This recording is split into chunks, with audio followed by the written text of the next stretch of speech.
My 29 female fiance, 30 male, knew about my mother's affair and didn't tell me. 3 weeks ago, I had to sit down with my dad, listen to my mother tell us that she wanted a divorce because she had been having an affair with a guy she's met on the internet for a year now. Now, the first part I understood. My dad had already talked to me about their marriage, that it just wasn't the same as before, and although he was doing his best to change things up, my mom wasn't caring about it anymore. But the affair part got me really angry and I felt a bit heartbroken, especially because she's been repeating that she knew my dad didn't deserve that and how angry she was at herself.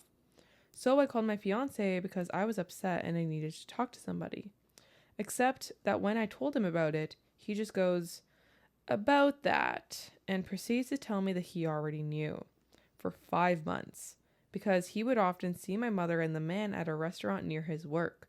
I asked him why he hadn't told me about it, and he said that he just didn't know how to do it, and there never seemed to be a right time. After that, he said he would give me some space, and we haven't talked much since. I asked him out so we could have dinner and talk, but he just sat in silence and wouldn't even look me in the eye. I have been staying at my parents' house to help with my dad, and my fiance hasn't yet to show up.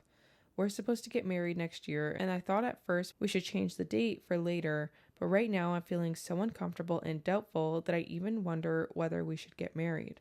I love him, but there is this weird feeling that I can't shake, and his behavior through this entire thing isn't helping. Break it off. Really?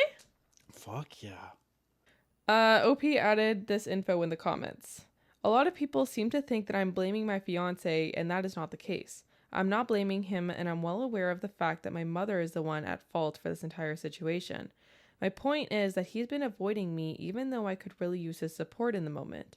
I'm not even wanting to have a talk about what happened because I know we can come back to it once the dust has settled.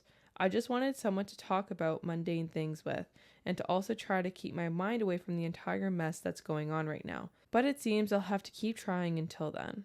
So there's an update that comes 3 months later. Making this update so I can move on from that. Not a happy update, but here we go.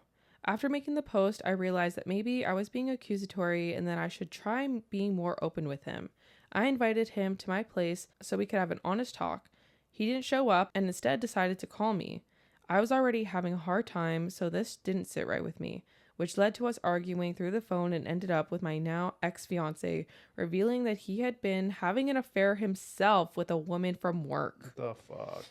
The entire thing had been going on for almost a year, and at first he thought it was just a one-time thing, except it just kept happening, and he figured out that he had feelings for her. It was around